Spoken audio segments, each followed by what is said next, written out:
বলতেছেন ও সাহাবীরা, এই বৃষ্টিটা তোমরা যেন রহমত, আমি নবী বলেছি ঠিকই, কিন্তু না জানি আল্লাহ এই রহমতটাকে গজবে পরিণত করেন, না জানি জল তুফান দিয়া ধ্বংস কইরা দেয় নাকি আমার বড় ভয় হয়। এই জন্য আমি একবার ঘরের ভিতরে থাকি, আরেকবার দৌড়ে আমি বাইরে আসি। আর আমার নবী যখন বৃষ্টি দেখতেন তখন করতেন আল্লাহুম্মা সাল্লিবান নাফিয়া, আপনি এই বৃষ্টিটাকে আপনার রহমত দ্বারা আমাদের জন্য মঙ্গলময় কল্যাণকর বানিয়ে দেন, সুবহানাল্লাহ। এই জন্য বৃষ্টি দেখলে আমরা যেন করতে পারি ওই নবীর শিখিয়ে দেওয়া সুন্নত তরিকার দোয়াটা, আল্লাহুম্মা সাল্লিবান নাফিয়া, আল্লাহুম্মা সাল্লিবান নাফিয়া। ও আল্লাহ, আপনি এই বৃষ্টিটাকে আমাদের জন্য উপকারী বৃষ্টি হিসাবে কবুল করে নিন, আমিন। আবার বৃষ্টি যেন বন্ধ হয় এর জন্য আমার নবী শিখিয়ে দিয়েছেন। আমার নবী বলতেছেন অতিরিক্ত পরিমাণে বৃষ্টি হলে তোমরা পড়বা আল্লাহুম্মা হাওয়ালাইনা ওয়া আলাইনা, ও আল্লাহ আর বৃষ্টি চাই না, আর বৃষ্টি দিও না, আমাদের দরকার নাই। আশেপাশে যত জায়গাগুলোতে বৃষ্টি দরকার ওই সমস্ত জায়গার মধ্যে বৃষ্টি দেন, আমাদের আর বৃষ্টি লাগবে না, সুবহানাল্লাহ। এই জন্য আপনারা দেখেছেন গত কয়েকদিনের বৃষ্টিতে, বিশেষ করে সিলেট, হবিগঞ্জ, সুনামগঞ্জ, নোয়াখালী, কুমিল্লা, ফেনীতে লক্ষ লক্ষ মানুষের আহাজারি, পানির মধ্যে অবস্থায় কোথায় যাবে যাওয়ার জায়গা নাই, নৌকা নাই, কোনো ব্যবস্থা নাই, কোনো যোগাযোগ করতে পারছে না, ফোনের মধ্যে চার্জ নাই, বিদ্যুতের সংযোগ বিচ্ছিন্ন।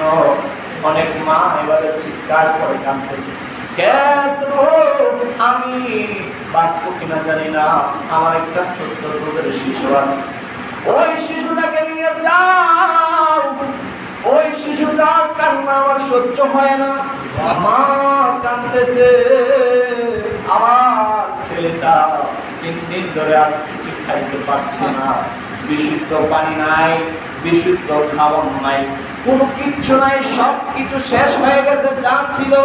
ও আল্লাহ, আপনি আমাদের সকলকে সকল প্রকার দুর্যোগ থেকে হেফাজত করেন, আল্লাহ। যে আপনি আমাকে আমাদের এলাকাটাকে যে নিরাপদ রেখেছেন বৃষ্টির পানি থেকে, বন্যার পানি থেকে, এই জন্য কি আমরা ওই আল্লাহর শুকরিয়া আদায় করতে পারি না? এই জন্য শুকরিয়া আদায় করব নবীর দেওয়া পদ্ধতিতে। তাহলে আল্লাহ রাব্বুল আলামিন আপনি আমার তাসবিহগুলো, আল্লাহর স্মরণগুলো, আল্লাহর শুকরিয়া আদায়গুলো কবুল করে নেবেন, সুবহানাল্লাহ। বলছিলাম যে সমস্ত এলাকায় পানি প্রবেশ করেছে, বিপদ সীমার উপর দিয়ে যাচ্ছে, তাদের জন্য দোয়া করব। আর চাইলে আপনারা সহযোগিতা করতে পারেন। আমার কাছে ইনফরমেশন আসছে, অনেকে আবদার করেছে, হুজুর আমরা একটা সংগঠন থেকে আসছি,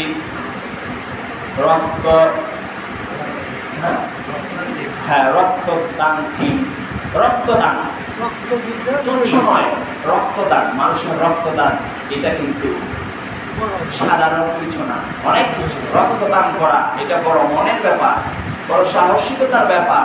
মানব সেবায় যারা নিজেকে আত্মনিয়োগ করেছে, ওই ধরনের মানসিকতা যারা রাখে যে আমি মানুষকে বাঁচানোর জন্য চেষ্টা করব, হয়তো আমার একটুখানি রক্ত দিয়ে যদি একটি প্রাণ বাঁচতে পারে, তাহলে আমি হয়তো বা নাজাত পেয়ে যেতে পারি। নয়, রক্তদান বাঁচতে পারে অনেকগুলি প্রাণ, ঠিক না? এই জন্য রক্তদান ঠিক থেকে এসছেন যে হুজুর আপনি আজকে বলবেন, যদি কেউ কোন সহৃদয়বান ব্যক্তি থাকেন আমাদের সংগঠনের মধ্যে টাকাগুলো জমা দিবেন, আমরা বন্যা কবলিত এলাকায় আমাদের নিজ দায়িত্বে ত্রাণ পৌঁছে দিব। এবং আমার ব্যক্তিগত একটি সংগঠন আছে, সেটা হচ্ছে শাহে সাহাবা খতিব কাউন্সিল বাংলাদেশ, ইমাম মুয়াজ্জিন খতিব, নির্যাতিত ইমাম মুয়াজ্জিন খতিব, মাদ্রাসার শিক্ষক, এই সংগঠনের মধ্যে তারা অন্তর্ভুক্ত আছেন। আমরা এটি নিয়ে কাজ করছি, মানুষের জনকল্যাণমূলক কাজে আমরা সহযোগিতা করছি। এই বৈষম্য বিরোধী ছাত্র আন্দোলনেও আমরা ছিলাম, আমাদের ভূমিকা ছিল, আমাদের অনেক ভাই শহীদ হয়েছেন। এই জন্য সব জায়গায় আমরা চেষ্টা করি আমাদের উপস্থিতি আমরা চেষ্টা করি ধরে রাখার জন্যে। একটু কল্যাণমূলক কাজে আমরা চেষ্টা করি নিজেকে একটু সময় দেওয়ার জন্য। আল্লাহ যেন আমাদের এই সংগঠনকে সহ যারা কল্যাণমূলক কাজের সাথে জড়িত আছেন সকল সংগঠনের ভাই বন্ধুকে যেন কবল করেন, সকল বলুন আমিন। বলছিলাম আল্লাহ আমাদেরকে হেফাজত করেছেন। আল্লাহ বলছেন আমি নিয়ামত দেব, নিয়ামত পাইয়া কিন্তু শুকরিয়া আদায় করা লাগবে। শুকরিয়া আদায় যদি না করতে পারো আমি শাস্তি দেব, ধ্বংস করে দিব। শুধু তাই নয়, যে নিয়ামতটা তোমাদেরকে দিয়েছি আমি এটা কিন্তু কেড়ে নিব। আল্লাহ চাইলে আর যদি নিয়ামত কাইরা নেয় পৃথিবীর কোনো শক্তি আছে ওই নিয়ামতকে ধরে রাখতে পারবো না। এই জন্য আসুন, আমি গত শুক্রবারে একটি জরিপ চালিয়েছি, একটি রোগের কথা বলেছিলাম যে যাদের ডায়াবেটিস আছে দয়া করে ডায়াবেটিস শরীর ব্যক্তিদের নামগুলি কাগজে লিখুন। এর রহস্য একটুখানি কাজ করে দেয়। অনেকে ডায়াবেটিস রোগের কথা শোনার পরে লজ্জায় নাম দিতে চাননি। ডায়াবেটিস আছে কি না এই রোগীগুলোর নাম আপনারা লিখেন। আমি যখন বলছিলাম অনেকে লজ্জায় পড়ে গেছে যে ডায়াবেটিস তো খারাপ জিনিস হয়েছে কিনা, যে না নাম লেখা যাবে না, এবার কিছু বলা যাবে না, চুপ। যখন আবার দেওয়ার সময় আসছে তখন কোনো ডায়াবেটিস নাই। যারা লিখছিল ডায়াবেটিসের খাতায় নাম তারাও বলে যে না আমার আগে ছিল, এখন বাতিজা আপাতত নাই।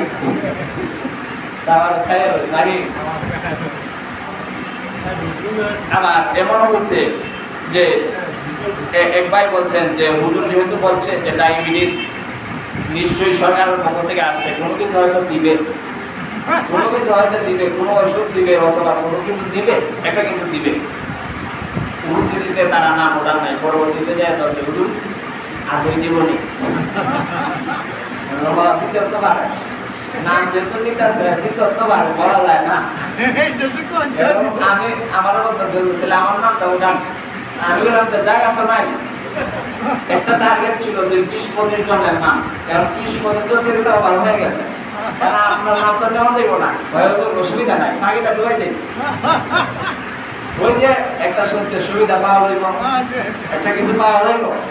আসলে যেখানে লাভ এখানে জমে বাপ, ঠিক কিনা? আসলে এই ডায়াবেটিস একটি রোগ, এই রোগ থেকে পরিত্রাণের জন্য চেষ্টা করতে হবে। আর আল্লাহর নিয়ামত যেগুলো আল্লাহ দিয়েছেন এগুলোর মাধ্যমে এগুলো নিয়ামত ভোগ করে এগুলোর যদি আপনি যথাযথ ব্যবহার করতে পারেন তাহলে এই রোগ থেকে মুক্তি দান করে দিবে কে? আল্লাহ। আল্লাহ রাব্বুল আলামিন বলছেন সূরাতুল বাকারার মধ্যে, আল্লাহ রাব্বুল আলামিন বলছেন, হ্যাঁ সূরা বাকারার মধ্যে বলতেছেন বিসমিল্লাহির রহমানির রহিম وَظَلَّلْنَا عَلَيْكُمُ الْغَمَامَ وَأَنزَلْنَا عَلَيْكُمُ الْمَنَّ وَالسَّلْوَىٰ كُلُوا مِن طَيِّبَاتِ مَا رَزَقْنَاكُمْ وَمَا ظَلَمُونَا وَلَكِن كَانُوا أَنفُسَهُمْ يَظْلِمُونَ الله أكبر আল্লাহ রাব্বুল আলামিন বলেন কোরআনুল কারীমের মধ্যে আমি মেঘমালা দ্বারা তাদের উপরে তোমাদের উপরে স্থায়ী করলাম, তোমাদের নিকট আমি মান্না ওয়াস সালওয়া প্রেরণ করলাম। মান্না ওয়াস সালওয়া তোমাদেরকে দিলাম, তোমরা খাদ্য হিসেবে তা আহার করো, তোমাদেরকে রিজিক দিলাম, তোমরা তা খেয়ে তোমরা বাঁচো, তোমরা আমার শুকরিয়া আদায় করো। তার নির্দেশ মানতে হবে। তোমরা আমি আল্লাহর প্রতি কোনো অবিচার করতে পারবে না, জুলুম করতে পারবে না, কোনো অন্যায় করতে পারবে না, বরং তোমরা আমি আল্লাহর কথা না শুনি না নিজেদের প্রতি জুলুম করেছো। আল্লাহ রাব্বুল আলামিন কোরআনুল হাকিমে ওই সূরাতুল বাকারার মধ্যে মান্না ওয়াস সালওয়া নামক একটা খাবারের কথা বলেছেন। আজকে এটা প্রমাণ হয়ে গেল মান্না ওয়াস সালওয়া কি জিনিস। সেটি বলার আগে আমি বলতে চাই ওই মুসা কালিমুল্লাহর কথা। মুসা কালিমুল্লাহর জাতি ছিল বনি ইসরাইল। বনি ইসরাইল নামে আল্লাহ রাব্বুল আলামিন কোরআনের মধ্যে একটি সূরা দান করেছেন। সুবহানাল্লাহ। বনি ইসরাইল জাতি এত নাফরমান ছিল, এত নাশুকরিয়া আদায় করা একটি জাতি ছিল, এত খারাপ একটি জাতি ছিল, যা বর্তমানেও আমরা দেখতে পাই। মুসলমানদের সাথে খারাপ আচরণ করে, মুসলমানদেরকে নির্যাতন করে। আল্লাহ রাব্বুল আলামিন এদের কথা আগেই জানিয়ে দিয়েছেন। বনি ইসরাইল মুসা কালিমুল্লাহ অনুসারী। মুসা কালিমুল্লাহ বনি ইসরাইলকে সাথে লইয়া ওই নীল নদ যখন পাড়ি দিবেন, বলতেছেন আল্লাহ আমরা তো আটকে গেলাম, আমাদের সামনে তো আর যাওয়ার রাস্তা নাই। আল্লাহ বলেন মুসা রে তোমার হাতে কি কয় লাঠি, কয় লাঠি দিয়া বাড়ি দাও। মুসা যখন লাঠি দিয়া বাড়ি দিলেন, নীল নদের ওই সমস্ত পানিগুলো সইরা 12টা রাস্তা হয়ে গেছে। 12টা রাস্তা দিয়া 12,000 লোক পার হয়ে গেছে। কিতাব সাক্ষী দিচ্ছে 12টা রাস্তা দিয়া 12টা গোত্রের লোক পার হয়ে গেছে। ওই কিতাব সাক্ষী দিচ্ছে, অন্য বর্ণনার মধ্যে আছে ওই মুসা আলাইহিস সালামের ওই অনুসারীদের মধ্যে 40,000 লোক ছিল। তারা যখন পার হয়ে গেছে, এবং মুসা কালিমুল্লাহ বলছেন আল্লাহ আমার উপর তাওরাত নাযিল করেছেন, এমন একটা নিয়ামত দিয়েছেন, তাওরাতের মধ্যে সমস্ত বিধিবিধান নাযিল করা হয়েছে। হে আমার উম্মতেরা, তোমাদেরকে আল্লাহ রাব্বুল আলামিন জানিয়ে দিলেন যে তোমরা যখন এইবারে চলে আসছো ফেরাউনের হাত থেকে তোমাদেরকে আল্লাহ রক্ষা করেছেন, তোমাদেরকে আর একটি কাজ করতে হবে।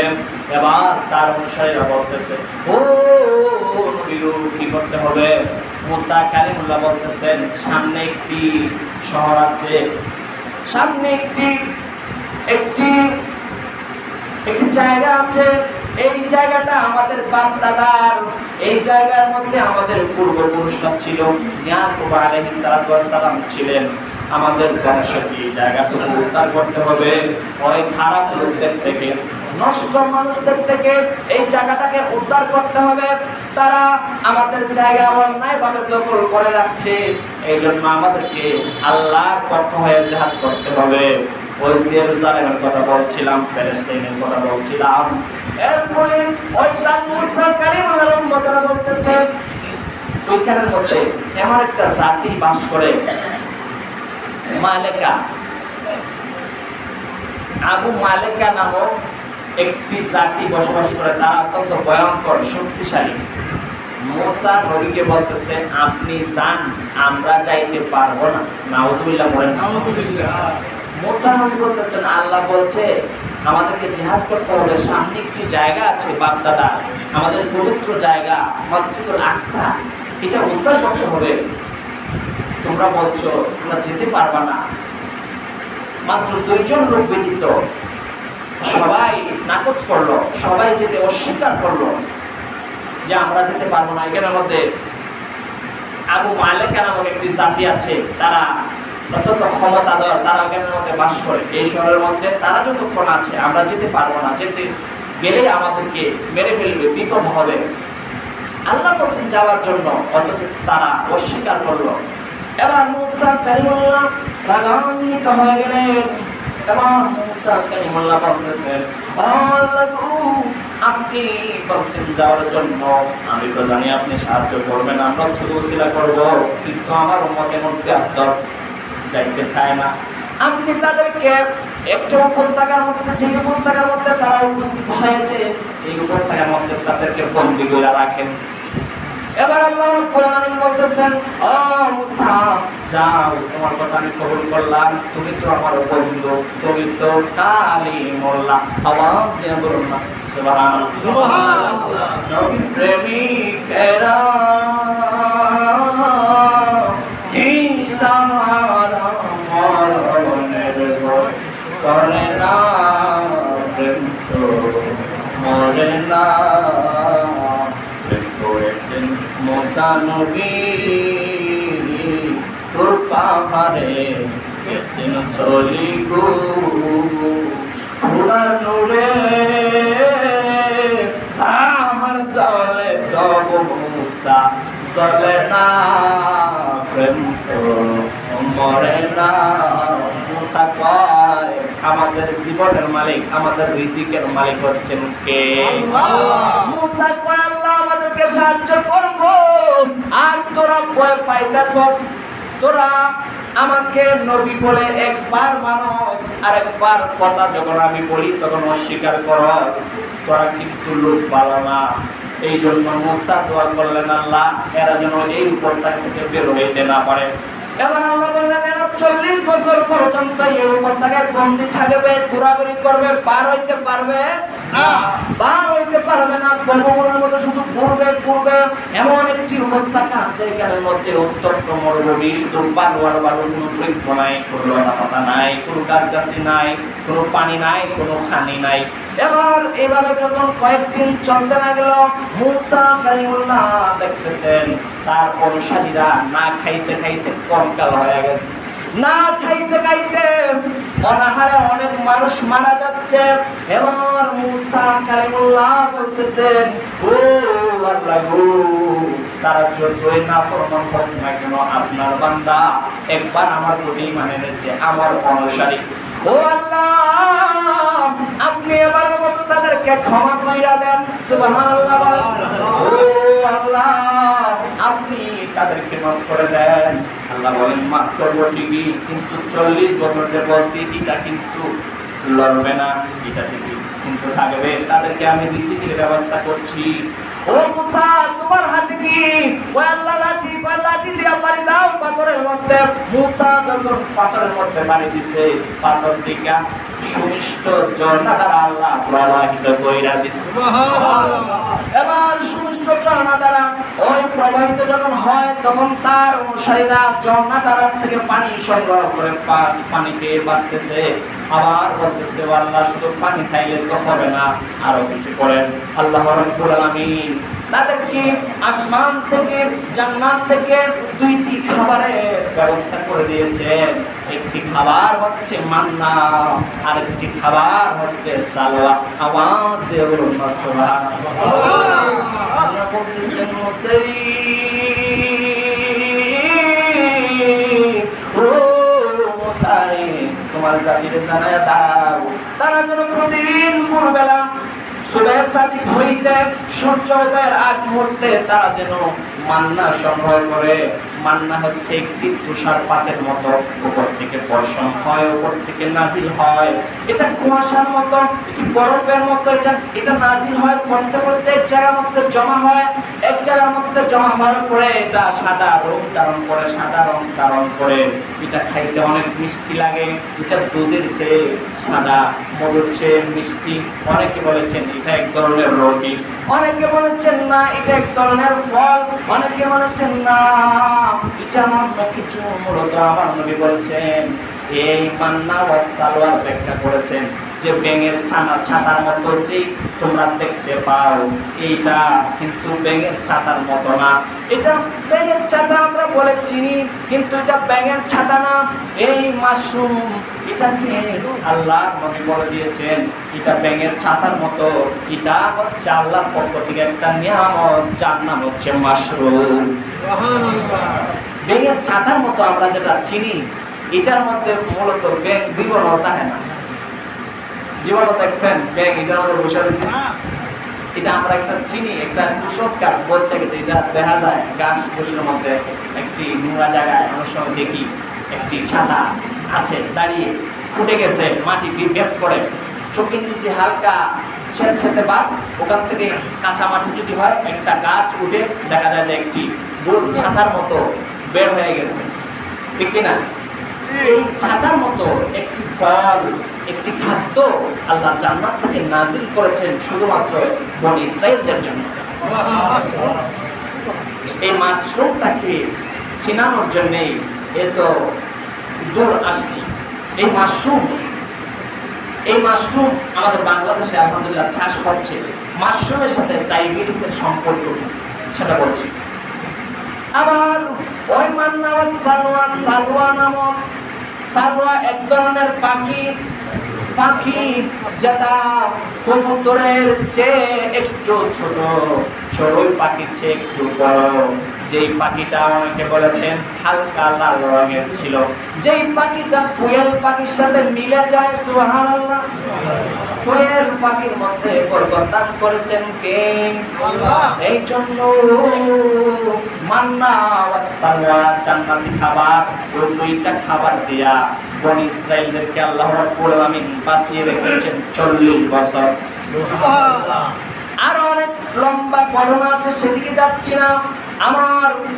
আমার আলোচনা ছিল যে মাশরুমের কথা বলা। মান্না ওয়া সালওয়া, মান্না এক ধরনের এটা মাশরুম যেটা বাংলাদেশে চাষ হয়। এটা খাইলে ডায়াবেটিস রোগীর জন্য অনেক উপকার হয়। মাশরুমের ওই পানি চোখে দিলে চোখের রোগ ভালো হয়। মাশরুম মূলত একটি জান্নাতি খাবার। এই জন্য মাশরুম আমাদেরকে জানতে হবে, চিনতে হবে, মাশরুম খেতে অভ্যস্ত হয়ে যেতে হবে। আল্লাহ রাব্বুল আলামিন আমাদেরকে যেন আল্লাহর নিয়ামত চিনে বুঝে বুক করার তৌফিক দান করেন। সকলে বলেন আমিন। ওয়াহিদ দাওয়ানা আলহামদুলিল্লাহি রাব্বিল আলামিন। যাদের সুন্নাত বাকি আছে 4 রাকাত কাবর যেন সুন্নাত আদায় করেন।